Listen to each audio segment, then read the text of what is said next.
Это может быть Поздно. связано со скоростью интернета. Все понятно. Приветствую зрителей канала Медоедов на новом заседании нашего клуба. У нас сегодня заключительная лекция Михаила Сычева по Речи Посполитой, которая начиналась еще с истории Древней Руси. И сегодня Михаил подведет итог и черту под этой историей. Михаил, вам слово. Добрый вечер.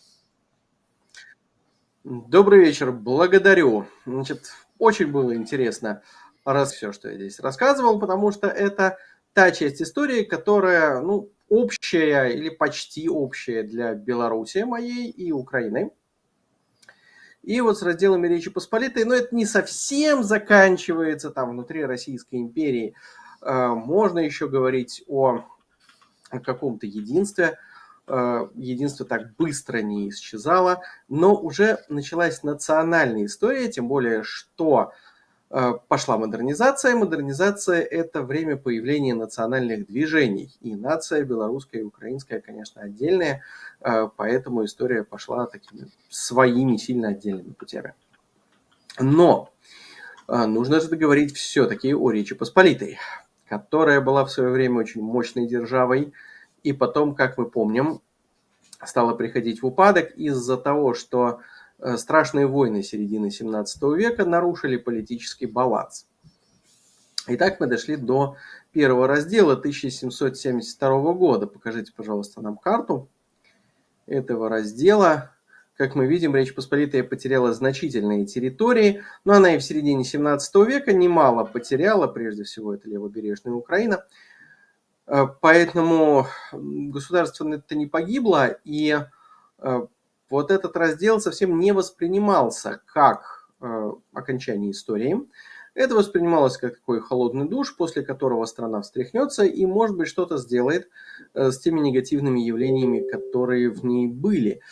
Тем более, что у власти остался тот же самый король Станислав Август Понятовский. И дело даже не в нем, а в той так называемой фамилии, которая его поддерживала. Давайте это вспомним. Он был избран под влиянием фамилии Черторийских, то есть магнатского рода, который выступал как раз-таки за реформу. То есть вот у власти реформаторы, внешняя стабильность более-менее восстановлена, ну, скорее менее, чем более, но тем не менее, почему, как говорится, не использовать эту возможность? То есть считалось, что да, что реформы теперь можно проводить, и действительно что-то проводить пытались, но, конечно, был, собственно, гнет. Давайте вспомним, что Речь Посполитая еще со времени Августа II Сильного, как минимум с немого сейма 1717 года, а фактически и раньше, находилась под фактически протекторатом Российской империи. И, конечно, при Станиславе Августе Понятовском, который бывший посол в России, который бывший фаворит Екатерины II, ничего не поменялось, эта зависимость даже усилилась. И мы помним, что разделы были своего рода поражением России, потому что вместо того, чтобы влиять на всю страну, она получила только вот кусок, а часть упустила в руки Австрии и Пруссии. Так вот, Россия пыталась наверстать упущенное, и поэтому, например, в выборы 1976 года, в выборы депутатов в Сейм, вмешались абсолютно неприкрыто, кое-куда вводили войска, где-то повитовые сеймики перерастали в стрельбу со стороны этих самых российских войск. Поэтому нет, полной самостоятельности действий у реформаторов, конечно, не было. Но что-то сделать удалось. Например, в 1973 году произошел такой общеевропейский казус. Папа Римский поссорился с пармским герцогом. Все бы ничего, но этот пармский герцог был бурбоном, и за него вступились родственники. То есть короли Франции и Испании. А это уже аргумент. Поэтому великий понтифик, раб рабов божьих, был рад, что отделался более-менее малой кровью, и этой малой кровью оказался запрет ордена иезуитов. Того самого ордена, которому принадлежала большая часть учебных заведений в Речи Посполитой, а тут эти заведения оказались как бы бесхозными. Государство их быстренько прибрало к своим рукам и создало даже эдукационную, так называемую, комиссию, то есть комиссию по образованию. Поэтому, кроме того, Народная это образовательная комиссия, по-другому названная, просто по-русски это все переводится по-разному, дополнялась еще Королевской военной канцелярией в 1976 году, другие реформы управления армией. Наконец-то вводилась современная для XVIII века система с рекрутским набором, современная форма. Шел, кстати сказать, спор, на что делать упор, на кавалерию, как традиционно было характерно для сарматизма, или на пехоту, что было характерно для всех остальных европейских государств, склонились все-таки к европейскому влиянию, в то время как концепция исключительно кавалерийской атаки, она себя проявляла в Европе в лице, например, венгров, которые тоже были в той же самой сарматской парадигме, и знаменитый гусарский штурм Берлина, когда гусары венгерские через пол вражеской страны прошли и взяли вражескую столицу, правда, ненадолго, но это такая пощечина была Фридриху Великому. Но вот это все гремело в Европе, поэтому гусары перенимались во всех европейских государствах, но в Речи Посполитой такая концепция кавалерийского удара без поддержки пехоты не получила поддержки, хотя была традиционной. Ладно бы эти все военные частности, нас интересует больше всего, что Речь Посполитая хотела максимально походить на Европу, не учитывая своих особенностей и своих традиций. Особенности это либеро вето, золотые шляхетские вольности и все остальное, что тормозило страну, поэтому давайте не надо, как решили реформаторы.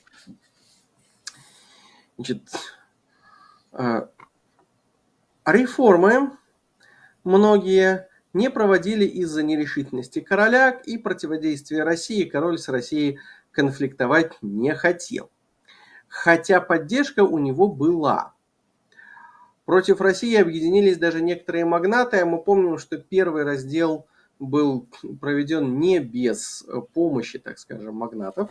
Теперь у короля была поддержка, но король не хотел и не решался конфликтовать прежде всего с Екатериной II, хотя и Пруссия и Австрия тоже могли подключиться.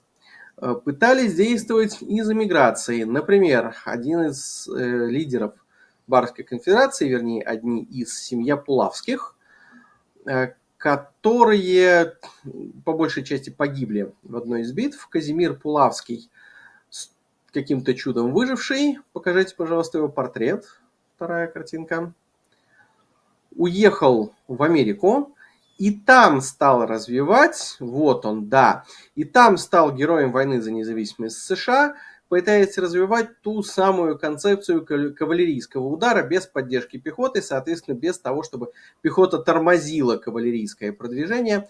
Но в лихой кавалерийской атаке его подстрелили, там он нашел свою смерть, и, соответственно, помогать Речи Посполитой уже не мог. Хотя даже если бы и мог, то сложно себе представить, что бы он сделал из Соединенных Штатов. Костюшка тогда тоже воевал, будущий лидер восстания, тоже воевал в той же войне в Соединенных Штатах, но не похоже, что он это воспринимал как какую-то помощь, будущую помощь Родине. У него была личная история, за которой он вынужден был с Родины бежать, и, скорее всего, на этом все. Именно благодаря войне за независимость США Россия присоединила к себе Крымское ханство, кстати сказать, потому что благодаря войне за независимость США Россия создала коалицию вооруженного нейтралитета, поэтому могла, будучи во главе коалиции, могла себе позволить некоторые вольности в международном плане. А это значит, что если уж Османская империя не могла рассчитывать на европейскую поддержку против России, то Речь Посполитая уж тем более. Предположим, против России формируется широкая европейская коалиция, так за Россию тоже своя коалиция. Екатерина II такое соотношение, в принципе, вполне устраивает. Речь Посполитую вряд ли, вернее, ее союзников вряд ли. Тем не менее, российские войска со временем все-таки вышли из Речи Посполитой, и выросло новое поколение, которое не боялось России, которая не видела поражения Барской конфедерации, более того, которая была проникнута идеями просвещения. Такое поколение выросло по всей Европе. Если вы думаете, что Великую Французскую революцию сделали пролетарии во фригийских колпаках или крестьяне с вилами, то очень зря. Ее сделали прежде всего адвокаты, и во многом особенно начали дворяне вот так вот проникнуты идеями просвещения, потому что рассвет просвещения пришелся вот как раз на середину, на вторую половину XVIII века. Так в Речи Посполитой выросло такое же поколение шляхты. Это я к чему? То есть надо учитывать еще, кто тогда действовал в стране. И поэтому Сейм, который собрался в 1988 году, стал особенным. Депутаты туда съезжались именно с намерением широко реформировать страну, сделать то, чего король вместе со всеми черторийскими не смог сделать, начиная с 1972 года, то есть на тот момент уже 16 лет. Тем более, что был благоприятный международный момент. С одной стороны, Россия была связана войной с Турцией с 1978 года. Это та самая, где блистал Суворов, где взятие Измаила, где блистал Ушаков на Черном море. Вот это вот все, о чем написано, просто тома пропагандистские такие. Огромные библиотеки пропагандистской литературы. Вот это та война. Так или иначе, российские войска там были заняты, с одной стороны. То есть можно было ожидать, что в какое-то время у Речи Посполитой есть. С другой стороны, учитывая, что Речь Посполитая протекторат, Россия выстраивала такие дипломатические мостики, а не присоединится ли наш союзник Речь Посполитая к войне против Турции. У вас же вроде давние счеты с османами. Конечно, Речь Посполитая себя воспринимала как защитник Европы от мусульманской угрозы, но последние такие войны были в 17 веке, а в 18 они вместе союзники Франции против той самой России. Речь Посполитая с Османской империей. В общем, воевать против османов Речь Посполитая не хочет ни в коем случае. Итак, что мы видим? Да, что у Речи Посполитой на реформы было 16 лет, за время которых что-то сделано было. Нельзя сказать, что все осталось по-прежнему. Кроме того, вспомним, что еще до первого раздела было фактически изжито либерум ветом. То есть можно было собирать так называемые конфедеративные сеймы и решать вопрос большинством голосов, но это не влияло на коренные недостатки, самые главные факторы, которые ослабляли Речь Посполитую. То есть, в общем-то, ключевого сделано не было. И тут собрался великий или четырехлетний сейм, который с самого начала решил коренным образом реформировать страну. Повторяю, для этого был благоприятный момент, потому что Россия воевала с Османской империей, а с 1988 года воевала еще и со Швецией.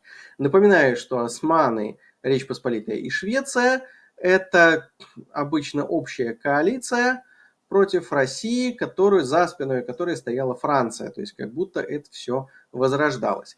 Но с другой стороны, опять же, напоминаю, что Франция не могла напрямую поддержать Речь Посполитую, потому что она уже была союзником Габсбургов, а Габсбурги поучаствовали в первом разделе. То есть все довольно-таки сложные такие европейские отношения, сложные европейские интриги. Политика того времени так и воспринималась, как сложные интриги, сложные взаимоотношения небольшого числа людей. Страны большие, но за них решают их монархи и министры. В Речи Посполитой не монархи, но все равно довольно-таки узкий круг людей. Вот это 18 век. Международная политика Европы построена на личных связях, а личными связями Габсбурги и Бурбоны были очень сильно соединены, там куча династических браков как раз в этот период. Но, тем не менее, Речь Посполитая надеется, что теперь возможность реформ есть, это все витает в обществе. С началом сейма проходит так называемая черная процессия. Мещане, богатейшие купцы, требуют прав. Черный – это цвет горожан, как бы они не претендуют на какую-то цветастость, пышность. С другой стороны, это цвет протестантизма. Протестантизма в Речи Посполитой почти нет, но из протестантизма это перешло в общеевропейскую городскую культуру. И действительно реформы начались. Станислав Август Понятовский до этого изменил управление армией. Теперь увеличена сама ее численность. На запланированную численность не хватает денег. Реформа налогообложения впереди. Но тем не менее это уже большой шаг вперед. Однако на этот большой шаг, плюс еще некоторые мелкие реформы, ушло 2 года. Полномочия Сейма истекли как раз таки 2 года. Решено собрать новый, но сделана интересная штука. В общем-то, пошли против законодательства, против обычаев. Решили не расходиться и избирать новый Сейм, а добрать как бы депутатов, то есть приедут прежние депутаты и новые избранные. Сейм таким образом увеличивается вдвое по численности. С одной стороны, старые депутаты передали вот этот реформаторский дух новому созыву, но у нового созыва этот реформаторский дух еще сильнее, потому что 90-й год, напоминаю, с этого времени началась та самая Великая Французская революция.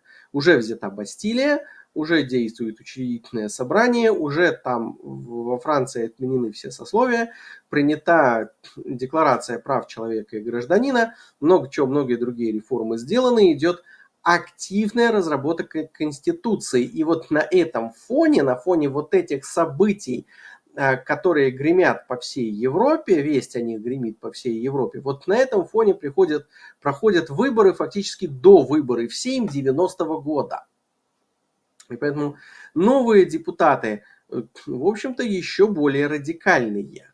Поэтому они начинают принимать не отдельные реформы, а сразу приступают к разработке Конституции.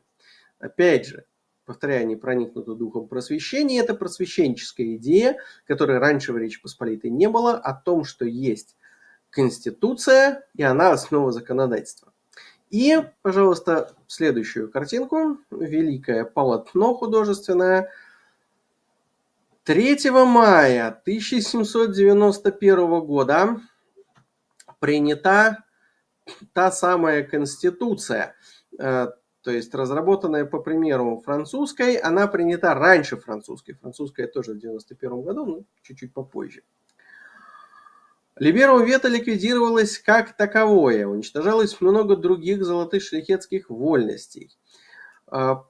Права избирателей получали богатейшие горожане, в то время как застенковая шляхта этих прав лишалась. Вспомним, что основной рычаг действия магнатов – это вот их та самая застенковая шляхта. Клиенты магнатов, которые жили за их счет, за счет магнатов, соответственно, магнатам полностью подчинялись. И когда из таких клиентов состоит в основном повитовый сеймик, то, конечно, он избирает тех депутатов, которых сказал магнат. Теперь число избирателей резко сокращалось, но зато эти избиратели могли отстоять свой голос. Они не зависели от магнатов, и можно было предположить, что независимость депутатов Сейма увеличится. Крепостное право не отменяли, однако крестьяне получали некоторую защиту от государства, ограничивался произвол помещиков, но вот это вот чисто такая просвещенческая мера, человеколюбивая. При этом ликвидировалось конфедеративное устройство государства. Помним, что Великое княжество Литовское, хоть и лишилось значительной части своих земель еще в 1569 году, ну, собственно, в основном украинских поветов, плюс и воеводств, плюс Подляшья, ну, Белосток современный с окрестностями, но тем не менее оставшиеся территории сохраняли автономию, там было свое законодательство, там были свои органы управления, все это было свое. Так вот, теперь ничего этого не было. Теперь все это ликвидировалось, и становилась унитарная такая вот Речь Посполитая. Вот эти реформы, наверное, могли привести к чему-то хорошему. Ну, как я и говорил, изменение избирательных прав могло привести к большей независимости депутатов, ликвидировалось Либеровым вето, появлялась регулярная армия, то есть со временем это могло бы стать залогом для дальнейшего процветания. Но теперь нужно было этой Конституции этой дать какое-то время. Дать время, когда она действовала бы и принесла бы свои плоды. Однако времени этого Речь Посполитой не дали. Во Франции реформы были еще более радикальные, и там тоже попытались вмешаться иностранные державы, попытались восстановить всю полноту власти короля. В данном случае вместо власти короля в Речи Посполитой были золотые шляхетские вольности. Во Франции попытались вмешаться, и во Франции тогда прозвучал лозунг «Отечество в опасности». Начались знаменитые религиозные, чуть не смолол. Начались знаменитые революционные войны. Первая армия была набрана практически из добровольцев. Дальше ввели всеобщую воинскую повинность. Это не значит, что как сегодня призывали всех, но да и сейчас не поголовно всех призывают. Но призвать могли каждого. В общем, вот то, что сейчас, как сейчас воюют, корнями туда, вот эти современный призыв, корнями уходят именно в Великую Французскую революцию. Никогда такого раньше не было, однако эта мера не встретила сопротивления. Потому что французы понимали важность защиты своих преобразований. В Речи Посполитой, если бы Речь Посполитая сплотилась вокруг Конституции, кто его знает. Хотя, с другой стороны, Франция до революции была одна из сильнейших держав Европы, а Речь Посполитая давно уже находилась в бедственном положении. Но, по крайней мере, стоило попробовать. Однако, никакого сплочения вокруг Конституции, в отличие от Франции, не было. Магнаты, те самые, которые в свое время сопротивлялись Екатерине II, эту Конституцию не поддержали. Многие патриоты, которые потом себя проявили, Конституцию не поддержали. Тот же самый Костюшка, он был в армии, он руководил одной из дивизий, но каких-то таких вот горячих активных действий у него не было. То есть, можно было сделать там... Хотя, с другой стороны, он военный, на какую должность его назначили, на такую и пошел. Не мог себя предложить в качестве какой-то более значительной фигуры. Но другие люди, которые потом проявились в восстании Костюшки, здесь действовали неактивно. То есть нужно не просто спасти Родину, а спасти именно так, как я хочу. А если его спасают по-другому, значит, не надо мне ее спасать вместе со всеми остальными, тем более, что всех остальных и нет. А Речь Посполитая сама по себе-то была не самой сильной, так скажем, страной, даже без этого. В итоге вошли туда русские войска, в общем, не только русские. Формально их пригласили, потому что те самые магнаты, их не устраивало ограничение прав их клиентов. Создали конфедерацию за защиту золотых шляхетских вольностей. Россия, прежде всего Россия, а также Пруссия, выступили за поддержку вот этих конфедератов. Боевые действия были незначительные, никто там не стоял насмерть. Тот же Костюшка со своей дивизией маневренно отступал, пытаясь сохранить силы, избегая крупных боев. Все. И в итоге в 92 году это война, в 93 году новый немой, опять же, Сейм. Почему немой, как и в первый раз произошло, в общем-то, похожая история. То есть собрались депутаты. Один из депутатов, кстати сказать, прямо лег в дверях зала заседаний, сказав, что я не позволю такого позора отчизны. Через него просто переступили, очень символичный жест, и вошли в зал заседания. Дальше огласили предложение, и опять, как в 2017 году, депутаты понимают, что принимать такие предложения – это страшный позор, это вообще так близко к гибели Отечества, а не принимать, вот русские войска, они вот там вокруг, и ружья у них заряжены. Поэтому маршалок, то есть спикер Сейма, ждал, потом сказал, ну, молчание – знак согласия, предложение принято.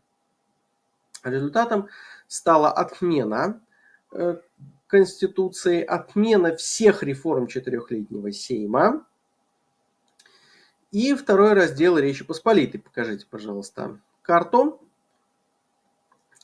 Теперь видно, что у страны отторгли гораздо больше земель, это более значительные территории, однако Речи Посполитой что-то еще оставалось, что-то еще оставили Понятовскому. Но важно, что еще и отменили, повторяю, все постановления, то есть Понятовский мог считать, что он был прав. Король мог считать, что он был прав тем, что все это время проводил реформы очень осторожно, фактически не проводил, но предпочитал не злить гусей, что называется, ну или по-другому как-то можно выразиться. В любом случае не провоцировать Россию, да и другие соседние государства. Однако скорее нет. То есть это обычная ошибка, когда приходят к власти новые силы, и они не могут вот так вот в одночасье исправить тяжелое наследие, которое было от предыдущего правления, то вину за поражение приписывают им, в то время как вина за поражение, за какую-то неудачу скорее на предыдущем правлении. Король за все свое время реформ, хоть и умеренных, за все свое время правления не смог сплотить общество. Поэтому теперь был, извините, разброд и шатание. Кто-то поддерживал новую конституцию, кто-то ее поддерживал очень умеренно, кто-то вообще обратился за помощью к Российской империи. Когда российские войска пришли, палец о палец, собственно, не ударил. Не было посполитого рушения, не было какого-то массового патриотического всплеска. В середине 17 века, когда пришли московские войска, в их тылу развернулось активное партизанское движение. Сейчас ничего этого не было. То есть люди как бы отстраненно наблюдали, за исключением отдельных, отстраненно наблюдали за тем, как их страну рвут на части. Ну, да наблюдались. Не все это делали настолько пассивно. Патриоты решили поднять восстание и против короля, то есть на еще не разделенных территориях, и на тех территориях, которые уже попали под разделы. Изначально это был революционный комитет, и они просто привлекли генерала для руководства политическими силами, военными силами, наоборот, извините. Но в условиях восстания, в условиях боевых действий именно главнокомандующий стал руководителем восстания, именно его именем оно и названо. Пожалуйста, пятую картинку. Тадеуш Костюшка. Мелкий шляхтич, ну, там идут... Нет. Это... да, это такую картинку подобрал. Да, его клятва в начале восстания о том, что он будет чтить вот это знамя. Обратите внимание на шапки. Здесь знаменитые конфедератки, характерный головной убор для Речи Посполитой. Тадеуш Костюшка, мелкий шляхтич, из Беларусь и Литва спорят, чей он, но на тот момент государственной границы не было, и там сложно что-то сказать. Но имение все-таки на территории Беларуси современной. Получил неплохое образование, человек без имущества, это засенковая шляхта, напоминаю, имение как современная дача. Человек без имущества, но со знаниями устроиться может куда? Ну, смотрите на меня, учителем. Он был учителем, дальше у него был роман с ученицей. Ученица, дочка видного магната. Когда родители об этом узнали, Костюшке осталось только бежать из страны. Вначале во Францию, а оттуда, так как шла запись добровольцев, в Америку. В Америке он стал героем там войны за независимость, прежде всего, как генерал инженерных войск, то есть как главсапер. Вернулся в Речь Посполитую еще до 4-летнего сейма, то есть какое-то время жил в безвестности в своем же имении, то есть в бедности. Потом его снова призвали во время сопротивления в 1992 году, ну а потом, собственно, призвали возглавить вооруженные силы восстания.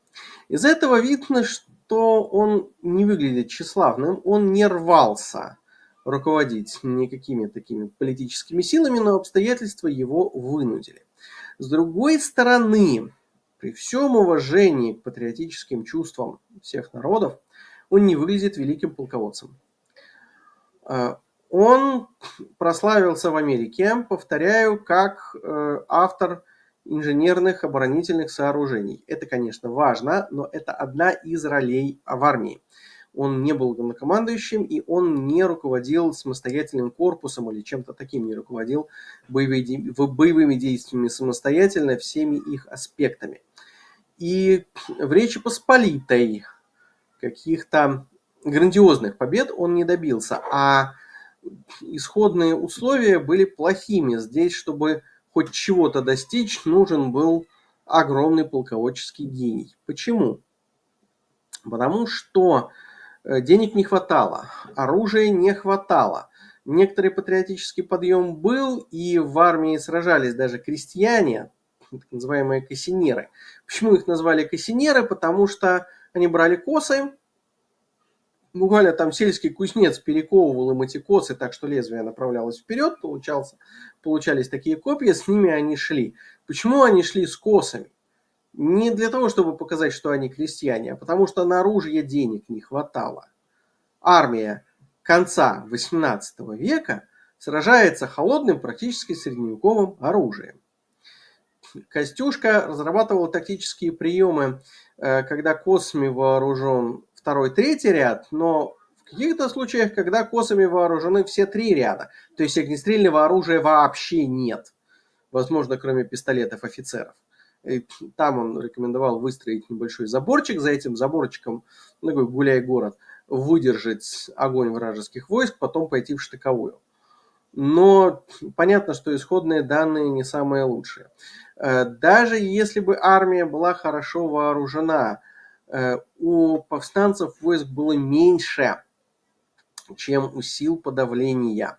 А силы подавления – это все, кто участвовали еще в первом разделе. То есть и Россия, и Австрия, и Пруссия. Все вместе. Против такой численности войск, то даже Франция, Франция выстояла против таких войск, но с трудом. У Речи Посполитой, повторяю, другая экономика, другие исходные данные. Но Франция выстояла против большой коалиции благодаря всеобщей воинской повинности, благодаря призыву Отечества в опасности. В Речи Посполитой не получилось ничего подобного.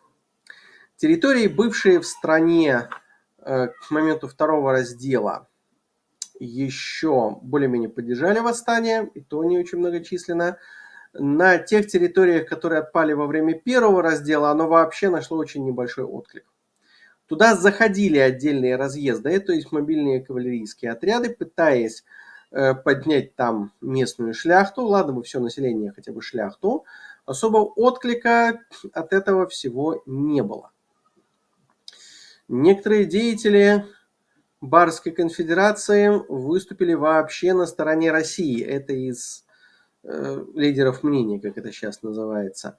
Мы говорили о том же Казимире Пулавском, который погиб в Америке. Так вот, еще один его выживший брат служил России. Вполне себе имел там чин и расставаться с ним не собирался. Некоторые магнаты тоже выступили на стороне России, а это вообще так большой удар, потому что в руках магнатов была сосредоточена значительная часть ресурсов Речи Посполитой. И вот они не поддержали восстание. Но у них вроде и мотивов было меньше. А вот у деятелей четырехлетнего Сейма мотивы, казалось бы, были. Но Костюшка не стал объявлять, никто из восстания не стал объявлять, что они возрождают Конституцию 91 года, но Костюшка себя не раз писал как Литвин. У него был вот этот патриотизм Великого княжества Литовского, он не был согласен с унитарным характером государства, как можно судить. Насколько можно об этом судить, напрямую не высказывался. Поэтому он не ругал Конституцию 91 года, но и не объявлял, что он ее вернет. И деятели того четырехлетнего Сейма тоже, скажем так, далеко не все Костюшку поддержали. То есть что мы видим? Государство столкнулось с тремя крупными европейскими державами. Выстоять против них было мало шансов, но шансы могли бы быть, если бы они там между собой, если бы все патриотические силы Речи Посполитой между собой сплотились. А этого не произошло. То есть хорошо, что патриоты между собой еще не сражались, но очень многие остались в стороне, не поддерживая конкретно это восстание. То есть мы за свободу Родины, но не за такую. Насчет не сражались друг с другом, оружие не применяли. Однако в Литве восстание поднял полковник Якуб Ясинский, который начал с Вильна, со столицы Великого княжества. И у него была в этом восстании большая автономия от Костюшки. Костюшка со временем смог добиться его отстранения от командования, а повстанцами в Литве стал руководить его ставленник, что, конечно, не добавило числа сторонников восстания в Великом княжестве Литовском. И показалось, что, по крайней мере, аппаратные интриги друг против друга повстанцы применяли. То есть, мы долго всю прошлую программу, весь прошлый эфир говорили о том, как Речь Посполитая постепенно клонилась к упадку. Мы говорили о том, как она не смогла залечить свою рану, но эта рана была нанесена государству старого типа, нового времени. С одной стороны, можно было перестроиться и сделать Речь Посполитую государством по канонам эпохи Просвещения. Тут, конечно, была загвоздка, что в начале XVIII века теоретической базы не было разработано, а во второй половине уже соседи слишком пристально наблюдали и не давали подобного шанса, как мы видим по второму разделу. Но с другой стороны, можно было постепенно реформированием что-то такое сделать. Но можно было обойтись даже без такого радикализма.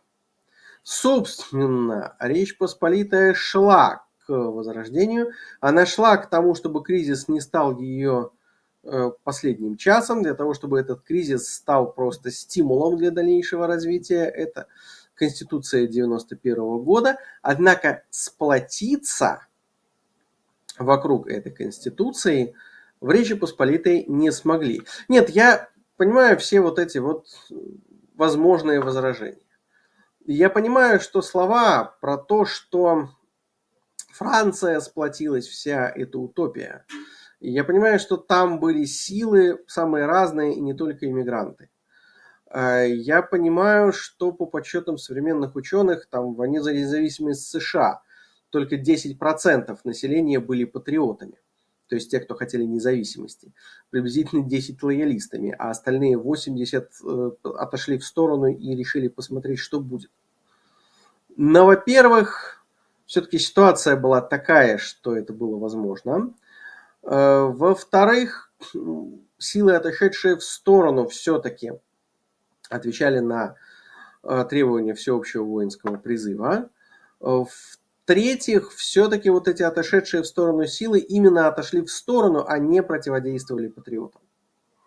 Да, поэтому при всей идеалистической картине о том, что во Франции и США люди сплотились вокруг независимости и добились того, вокруг чего они сплотились, этот идеал объясняет, почему у Речи Посполитой не получилось. Да, Франция сплотилась не полностью, да, будущие США сплотились не полностью, но в большей степени, чем Речь Посполитая, и этого хватило для того, что получилось. Значит,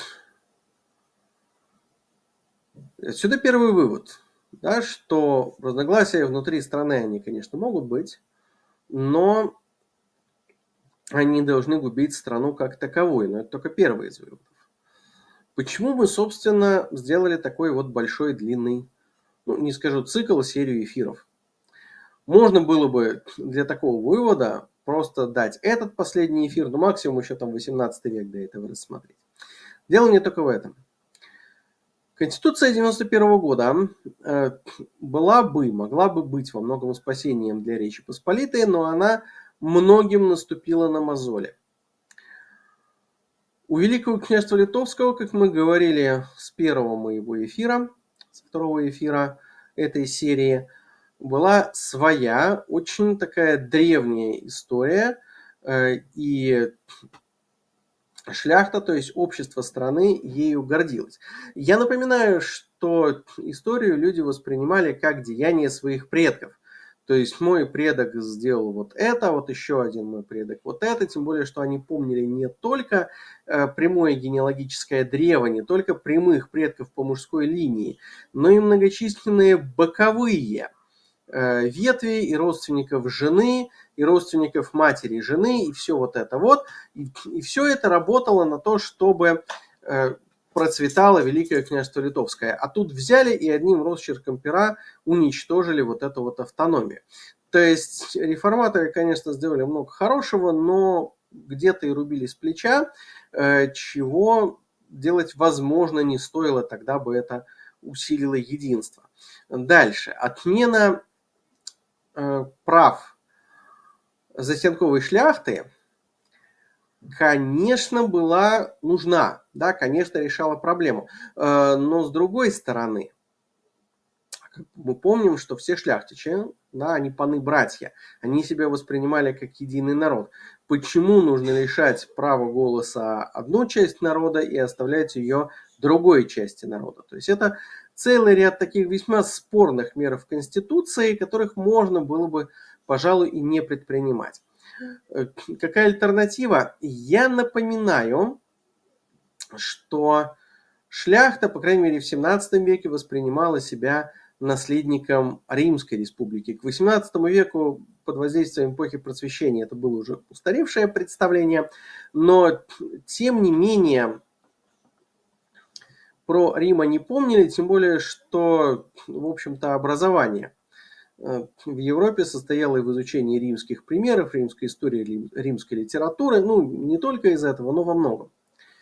То есть про Рим помнили все. А в Риме были такие вот акции наделения бедных граждан землей, но, соответственно, и имуществом. Да, для этого нужно было отнять имущество у некоторых магнатских фамилий, но учитывая, что магнаты воевали между собой периодически, это можно было сделать, не нарушая систему.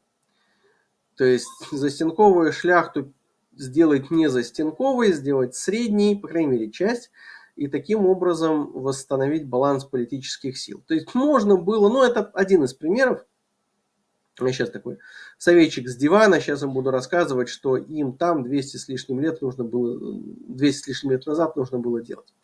Но другие варианты, другие выходы, кроме того, что перечислено в Конституции 91 года, были.